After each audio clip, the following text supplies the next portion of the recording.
धन्यवाद सभापति जी।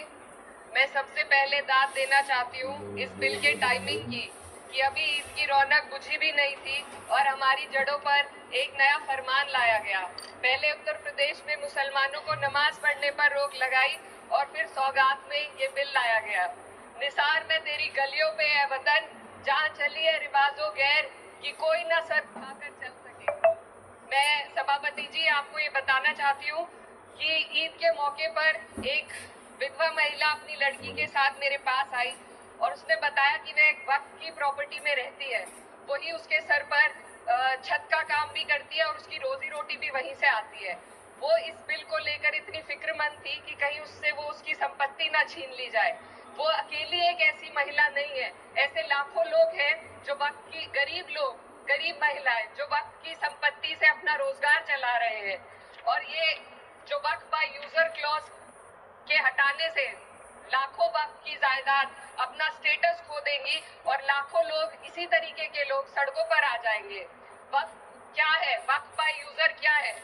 इसका ये मतलब है कि कोई जायदाद अगर सालों से दीन और भलाई के कामों के लिए इस्तेमाल हो रही हो तो वो खुद ब खुद वक्त मानी जाएगी। हिंदुस्तान की अदालतों ने भी इस बात को तस्लीम किया है। वक्फ बाय यूजर सिर्फ वक्फ बोर्ड को ही मिली कोई खास सौगात नहीं है, ये बल्कि सभी अन्य धार्मिक ट्रस्टों को परंपरा और यूज के आधार पर बिना किसी डॉक्यूमेंटेशन के धार्मिक चरित्र को डिक्लेयर करने का राइट मिला हुआ है। भारत के संविधान के आर्टिकल 13 क्लॉज 3 में कस्टम और यूसेज को कानूनी वैधानिकता प्रदान करता है। इसी आर्टिकल से वक्फ बाय यूजर भी निकला गया है। इस बिल के कानून बनने पर वक्फ बोर्ड तो इस प्रोविजन से हाथ धो बैठेगा, लेकिन अन्य धार्मिक ट्रस्टों को यह सुविधा जारी रहेगी। इससे भारतीय संविधान के आर्टिकल 14 और 15 का सीधा उल्लंघन है, जो धर्म और जाति के आधार पर भेदभाव और कानून के सामने सभी की बराबरी पर जोर देता है। मैं इसके साथ ये भी कहना चाहती हूँ कि सत्ता के लोग जो एक दूसरे की पीठ थपथपा रहे हैं कि वक्फ बाय यूजर का जो अमेंडमेंट इन्होंने दिया उसको एक्सेप्ट कर लिया गया है, लेकिन इनकी शरारत यह है कि उसके साथ ही एक ऐसा प्रोवाइजो इसमें शामिल किया गया जिसके आधार पर ये कहा गया है कि अगर कोई भी वक्फ की संपत्ति विवादित हो तो वो अपना वक्फ स्टेटस खो देगी। तो जो अमेंडमेंट इन्होंने दिया है, जिसको एक्सेप्ट कर लिया गया है, उसका कोई मतलब नहीं है।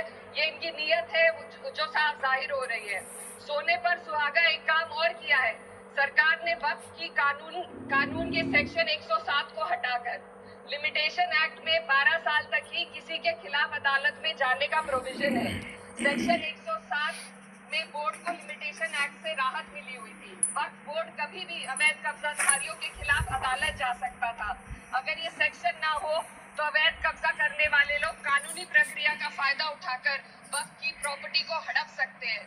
अन्य धार्मिक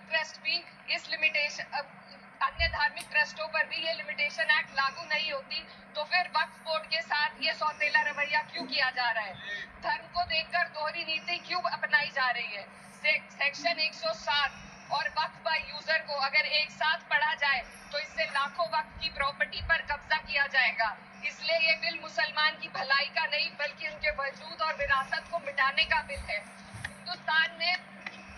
हिंदुस्तान में बहुत सारे धार्मिक ट्रस्ट हैं जिसमें उस खास मजहब के लोग शामिल होते हैं और उसका इंतजाम करते हैं। और ये बात समझ में आने वाली भी है, क्योंकि जो व्यक्ति अपने मजहब के रीति रिवाज को जितना अच्छे से समझ सकता है, किसी अन्य मजहब का व्यक्ति नहीं समझ सकता। आर्टिकल 26 क्लॉज 2 के तहत धार्मिक संप्रदायों को अपने मजहबी इदारों के एडमिनिस्ट्रेशन का हक देता है, लेकिन वक्फ बोर्ड के बारे में इसको उल्टा किया जा। Sir 2 minute sir please 2 minute. सरकार इसे एक सेक्युलर बॉडी मान रही है और इसमें गैर मुस्लिमों को शामिल करने की बात कह रही है। आपके मुंह से सेक्युलरिज्म की बात सुनकर अच्छा लगा, लेकिन अगले ही पल ये भ्रम टूट जाता है, क्योंकि आपको सिर्फ दान देने के लिए प्रैक्टिसिंग मुस्लिम का आपने क्लॉज डाला है, लेकिन बोर्ड में बैठने के लिए मुस्लिम होने की कोई आपकी क्लॉज नहीं है। तो इससे आपकी जो दोहरी नीति है वो साफ जाहिर होती है। ये वही सरकार है जिसने राम जन्मभूमि ट्रस्ट में ये लिख दिया कि जिला अधिकारी भी अगर होगा तो हिंदू होना चाहिए। कोई मुझे बताए कि वहां पर सेक्युलरिज्म का रस क्यों नहीं घोला गया? सर आखिर में मैं अपनी बात को खत्म करने से पहले महिलाओं का मुद्दा बार बार उठाया जा रहा है। सरकार का कहना है कि बोर्ड में मुस्लिम महिलाओं को रिप्रेजेंटेशन देंगे। इस कानून से पहले भी मुस्लिम महिलाएं बोर्ड में मेंबर रह चुकी हैं और मिनिमम 2 का प्रोविजन था, उससे ज्यादा भी हो सकती थी। सर, मैं ये कहना चाहती हूँ कि सरकार ने महिलाओं के लिए ऐसा कौन सा नया काम किया जिसका ढिंढोरा सरकार का हर सदस्य पीट रहा है। इस बात की तारीफ अगर आपकी तरफ से कोई मुस्लिम महिला करती तो आप उसका यकीन भी करते, लेकिन अफसोस आपकी इतनी लंबी कतार में एक भी मुस्लिम महिला नजर नहीं आती है। सर, मैं खुद एक मुस्लिम महिला हूँ, मैं सिर्फ मैं माइनॉरिटी महिला हूँ। इस सदन में हम सिर्फ 2 महिलाएं हैं और उस नाते से मैं ये बात कहना चाहती हूँ कि इस बिल के माध्यम से मुस्लिम महिलाओं को कुछ नहीं मिल रहा है, ये हमें कुछ नहीं देना चाहते, सिर्फ टोकनिज्म हमारे नाम पर बनाकर एक नैरेटिव मीडिया में चलाना चाहते हैं। तो ये बिल मुसलमान की भलाई का नहीं, उनकी पहचान को मिटाने का है। सर, अंत में मैं बस यही कहना चाहती हूँ कि कागजों की कैद में बस नाम रह जाएंगे, वो जो हमारे थे सिर्फ दावे में रह जाएंगे। इस बिल के द्वारा मीठी ईद के जायके को कड़वा करना, यही असली सौगाते मोदी था।